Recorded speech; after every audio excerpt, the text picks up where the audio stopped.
Iglesia de Vida te da la bienvenida al estudio de la epístola a los Hebreos. El tema central de esta epístola es la supremacía de Cristo, su supremacía como la perfecta palabra de Dios al hombre y el perfecto representante del hombre ante Dios. En este tiempo que los fundamentos son sacudidos, la epístola a los Hebreos nos presenta un rey y un reino que jamás será conmovido.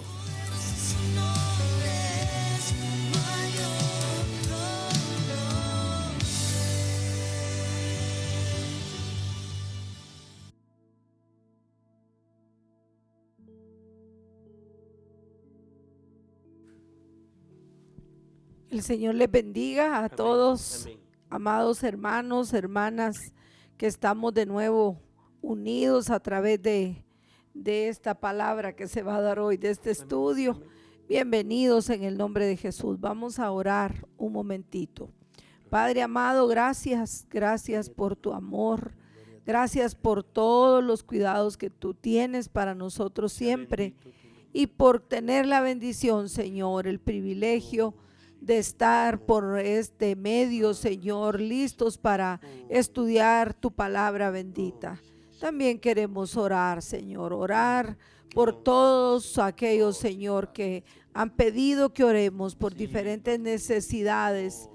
Te pedimos tu bendición, Señor, en cada uno de tus hijos, que tú te manifiestes, que tú sigas obrando de una manera poderosa, preciosa, Señor, porque tú siempre lo has hecho. Tú eres un Dios de amor, de misericordia.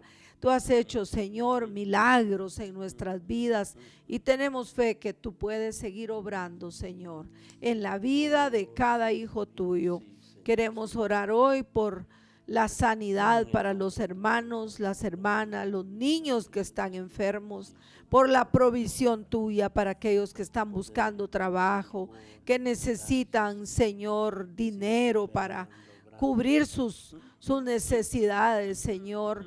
También oramos por protección tuya, Señor, que tú guardes a los que están en peligro, que tú protejas a tus hijos, Señor, y que tú te encargues hoy de hablar también a nuestro corazón por este estudio precioso de Hebreos. Gracias porque tú siempre nos hablas, tú eres bueno y para siempre es tu misericordia. Te agradecemos, Señor, todas tus bondades y todo lo pedimos en el nombre precioso de Jesús, nuestro amado Salvador.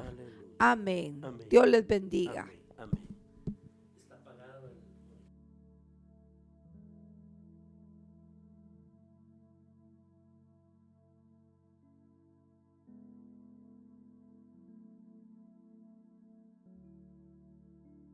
Buenas noches, amados hermanos, Dios les bendiga. Buenas noches, ¿Qué tal, papi? hijo? ¿Cómo Dios estás? te bendiga. Bien, gracias al Señor. Amados hermanos, buenas noches, Dios les bendiga. Estamos contentos de poder estar estudiando la palabra del Señor juntos.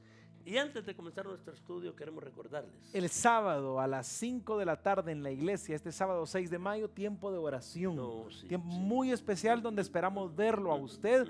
Y no solamente usted, sino usted y a su familia, orando, Amén. Clamando, intercediendo. El Señor nos da la bendición de poder clamar y es una necesidad del creyente. Amén, amén. En el nombre precioso del Señor, nos vemos este sábado A las 5 de la tarde en la iglesia. En la iglesia, a clamar, a orar, a pedir. Tenemos cada semana un tiempo de oración comunitaria, pero iniciamos el mes con un tiempo especial de oración a mediados del mes. Por ejemplo, ahorita para mayo va a ser el 21 de mayo, el domingo 21 de mayo en la iglesia. Tenemos otro tiempo especial de oración también. Entonces, mis amados hermanos, tenemos que aprovechar estas oportunidades para clamar, buscar de Dios, glorificar el nombre del Señor. Así ¿verdad? es. Y continuamos con el estudio de Hebreos 4. Los primeros dos versículos. Temamos pues, no sea que permaneciendo aún la promesa de entrar en su reposo, alguno de vosotros parezca no haberlo alcanzado, porque también a nosotros se nos ha anunciado la buena nueva como a ellos, pero no les aprovechó el oír la palabra, por no ir acompañada de fe en los que la oyeron. Ajá. Mire qué cosa más especial. porque no fue acompañada de fe. Estamos en el versículo 2. Verso 2. Verso 2, ¿verdad? ¿Lo leemos? Entonces, leámoslo nuevamente. Porque también a nosotros se nos ha anunciado la buena nueva como a ellos, pero no les aprovechó el oír la palabra por no ir acompañada de fe en los que la oyeron. Es que hay una verdad clarísima, ¿verdad? Clarísima, clarísima. Hermano, ¿qué cosa más poderosa que la palabra de Dios? ¿Qué cosa más verdad que la palabra de Dios? Y por eso yo creo que puedo hablar por vos y por los pastores de la iglesia.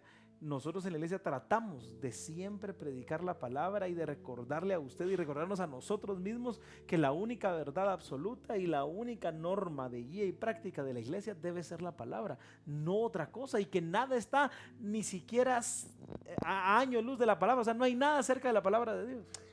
Yo estaba orando con un pastor. Él estaba bien desanimado porque estaba enfrentando muchos problemas con algunos hermanos de la iglesia. Y entonces me decía, hermano, yo he procurado darles la palabra de Dios. Pero hermano, yo miro que no les ha hecho bien. ¿Sabe qué dice aquí la Biblia? Con todo y lo poderoso que es la palabra, si yo no le pongo fe, no me sirve. Fíjate, Pablo, que vos podés obedecer la palabra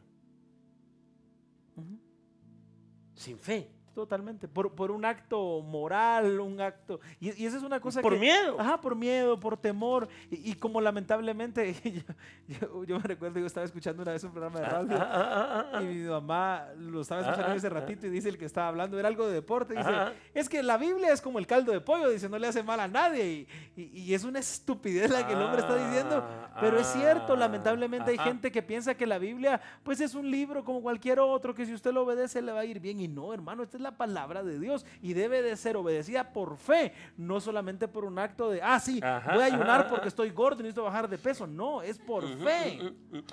Mire, hermano, Lucas 15:29 es un hombre reclamándole a Dios, fíjese.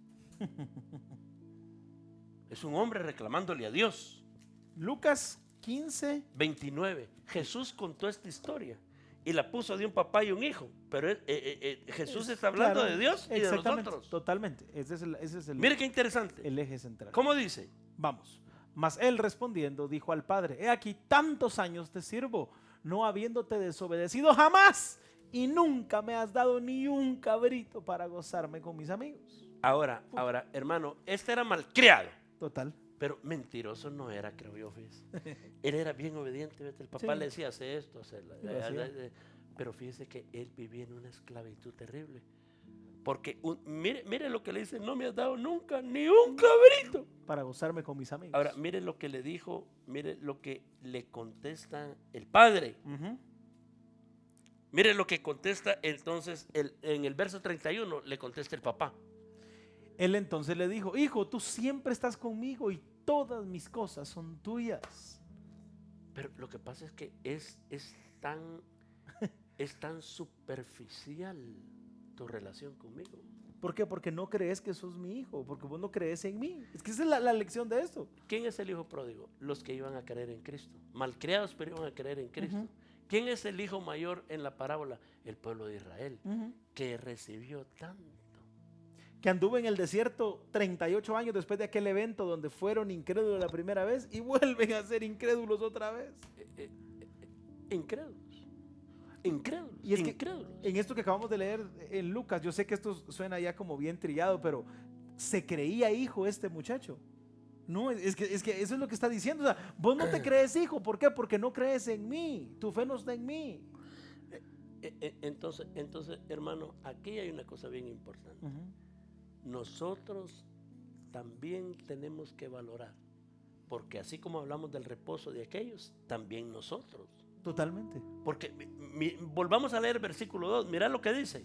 Porque también a nosotros se nos porque también ¿a quiénes? A nosotros se nos ha anunciado la buena nueva como a ellos. Olvidémonos, es 4:2, hija.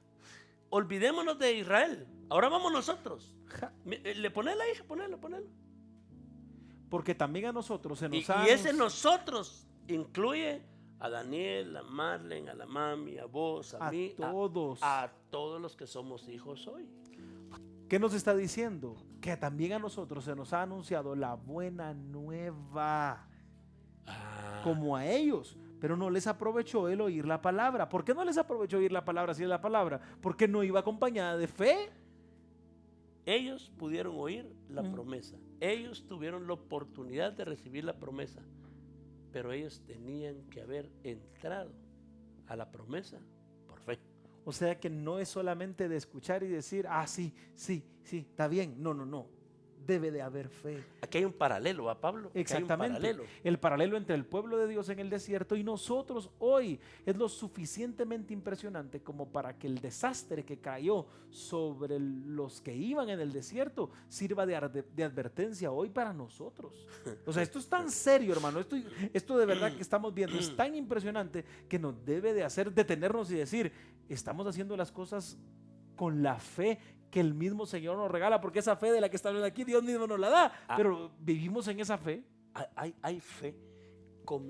Mire, mi amado hermano, alguien un día dijo, la fe es la tubería por la que Dios actúa. Exactamente. ¿Y quién te pone esa tubería? El que comenzó la buena obra en vosotros. Correcto. Es Dios mismo, pero el problema es que hay gente que está quizás sentada en una iglesia o quizás usted mismo lo está escuchando y lamentablemente usted no tiene eso en su vida. ¿Por qué? Porque hay un montón de razones que hemos visto, pero una de las principales es que no creemos que esta es la palabra de Dios, no creemos en Dios. Es que hay una cosa triste que tenemos que decir, que escuchar el evangelio por sí solo no es garantía de salvación final. Se lo vuelvo a decir, escuchar el evangelio por sí solo no es garantía de salvación final, sino que, ¿qué es la garantía? Apropiarse de él. ¿Por qué? Por la fe en el Hijo de Dios. Pero hablamos ya, hermano, en 2 Tesalonicenses capítulo 2, cuando se nos habla de que cuando oíste la palabra de Dios, es lo primero. La fe nace cuando se oye la palabra de Dios. No porque el predicador contó lo que él sufrió y cómo era antes cuando era un matón. No. Así fue mi vida. Es oír la palabra de Dios. Dice Efesios 2, ya lo estudiamos. Cuando oíste la palabra de Dios y decidiste creerla y decir, esto no es de hombres, esto es de Dios. Exacto. Lo primero oíste, ese es el contenido de la fe. Lo segundo es, decidiste ponerle fe a esa palabra. Y lo tercero, dijiste, esta es la verdad y yo quiero que Dios la aplique a mi vida. Yo confío mi presente y mi futuro y el problema, arreglar el problema de mi pasado con lo que dice la palabra de Dios. Esa es la verdadera fe. Esa es la verdadera fe. Ay, hermano, ¿y cómo me doy cuenta? Fíjese que hay una cosa bien linda. Cuando la fe verdadera es genuina, Pablo, ¿qué pasa? Es una fe persistente. ¿Cómo? Es una fe persistente. Entonces usted dice, hermano, ¿y cómo yo evalúo mi fe? Una de las valoraciones es si es persistente. En todo esto que hemos estudiado durante todo este año en la iglesia y aquí en el estudio de Hebreos, en Romanos 1:21, hay un versículo que a mí sí me ha hablado mucho el Señor a través de su palabra en esto que estamos diciendo. Se lo voy a leer rapidito. Dice, pues habiendo conocido a Dios, no le glorificaron como a Dios. Ellos conocían cosas de Dios, sí conocían, sí. Escuchaban y sabían que Dios existía, pero mire qué es lo que está diciendo, no le glorificaron como a Dios. Es que, hermano, hay gente que conoce un montón de cosas en su mente, en su cabecita de Dios. En un país como Guatemala, que hay tanto evangelio y por todos lados uno escucha gente que uno dice, ese parece hijo de Dios, pero glorifica a Dios como Dios. Ahora la pregunta es, ¿cómo un ser humano puede glorificar a Dios? ¿Lo puede hacer por sí solo? No, solo lo puede hacer a través de Jesucristo. Y para yo hacerlo, debo de tener mi fe puesta ¿en quién? En Jesucristo, el Hijo de Dios. Fíjese que hay una enseñanza en 1 Corintios capítulo 3, yo quiero que la leemos. Mire, del verso 11 en adelante. 3:11. Está hablando el apóstol Pablo acerca de la obra de Dios. Porque nadie puede poner otro fundamento que el que está puesto, el cual es Jesucristo. A ver, ahí está el fundamento. Ahora, mire lo que sigue diciendo. 12. Y si sobre este fundamento alguno edificare oro, plata, piedras preciosas, madera, heno, hojarasca, verso 13, Ajá. la obra de cada uno se hará manifiesta, Ujú. porque el día la declarará, pues por el fuego será revelada, y la obra de cada uno, cual sea, el fuego la probará. Y mire lo que dice el versículo 14 específicamente. Si permaneciere la obra de alguno que sobreedificó, recibirá recompensa. ¿Cómo? ¿Sí qué? Si permaneciere la obra de alguno que sobreedificó, recibirá recompensa. Oiga esto, hermano. La calidad de las cosas de Dios es que permanecen. ¿Por qué? Porque vienen de Dios. Son cosas que provienen de Dios. Sí, permanecen. ¿Por qué? Porque todo lo que es de Dios, Él le puso el sello de su carácter y Dios permanece.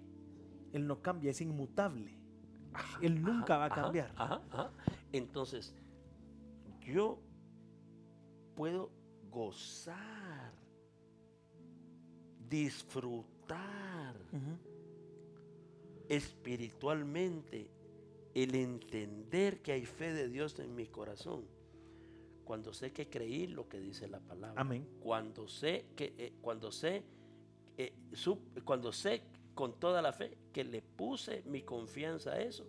Y tercero, cuando dije, yo quiero caminar en esta fe Amén. que encuentro en la palabra. Ahora, todos pueden comenzar y decir eso. El asunto es que cuando es de Dios, permanece. Y eso es lo que dice Hebreos 10, 35 y 39. Léalo con nosotros.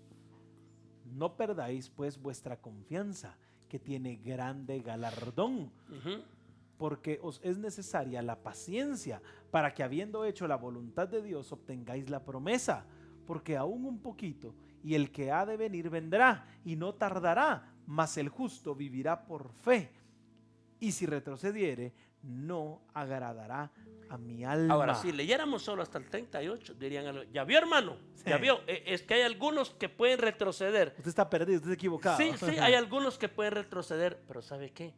Los que retroceden es porque no tienen la fe salvadora. Perdón, y es que en el verso 39 que vamos a leer, con el mismo énfasis y seguridad que se está diciendo lo del 38, se viene a decir algo distinto en el 39. Correcto. No diferente que se contradiga, sino que se complementa. Amén, amén. Verso 39. ¿Cómo dice? Porque nosotros no somos de los que retroceden para perdición, sino de los que tienen fe para preservación del alma.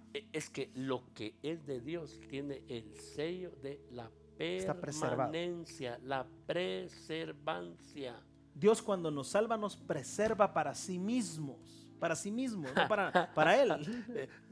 Mire qué maravilloso eso. Se me viene a la mente Romanos 15:4.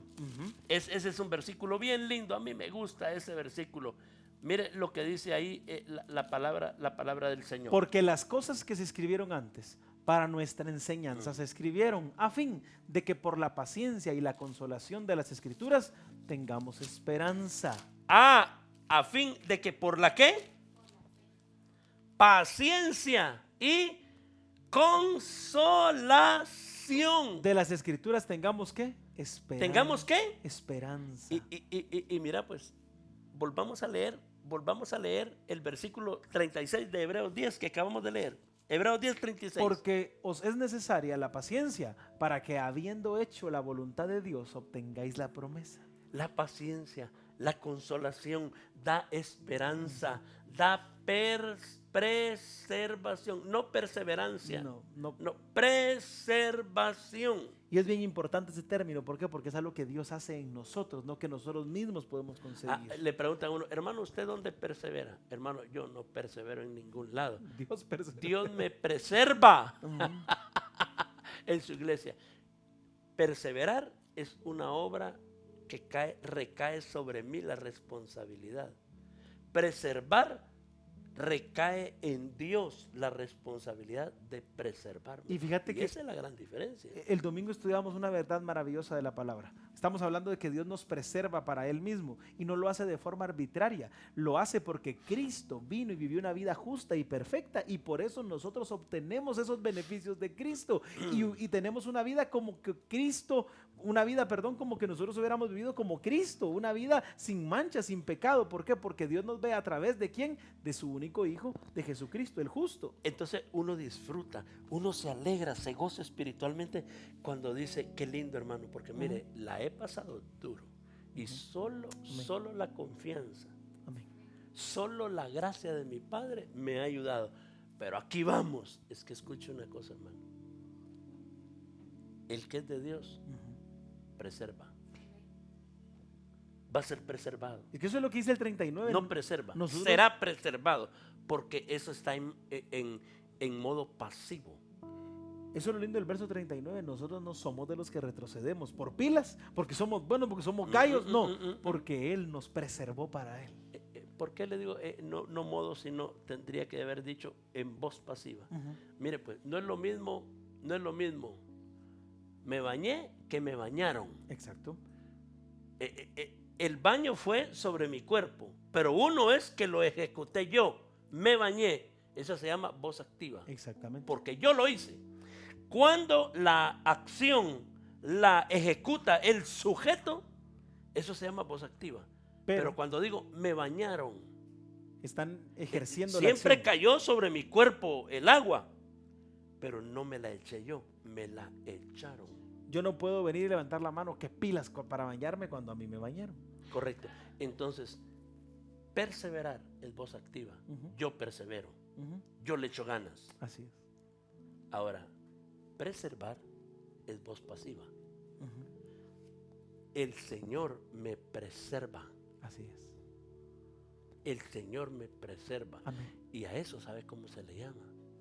Esperanza. Amén. Hay ese gozo y esa alegría. Dice uno, voy a salir adelante, voy a salir adelante. Voy a ver al Señor. Los muchachos de Guatemala fueron a jugar a Argentina, ¿ah? Ajá, ahí andan. Fueron a jugar a Argentina un mundial. ¿Y sabe qué les dijo el entrenador? El entrenador. Cuando se fueron, muchachos, les dijo, vamos a ir a traer el campeonato mundial. Sí, ves. ¿Por qué uno puede hablar, va, hermano? Si uno oye a los candidatos y todos van de punteros y Todos. todos van a ganar. Todo. ¿Cómo lo vamos a hacer para mantener a tanto presidente? Dios guarde. pero mire, pues, una cosa es eso y una cosa es cuando el Espíritu Santo habla a nuestro corazón. Y a eso la Biblia le llama esperanza. Así es. Amén. Amén. Amén. Mañana oramos. Mañana tiempo de oración. Y el jueves seguimos estudiando la palabra. Dios los bendiga, mis amados.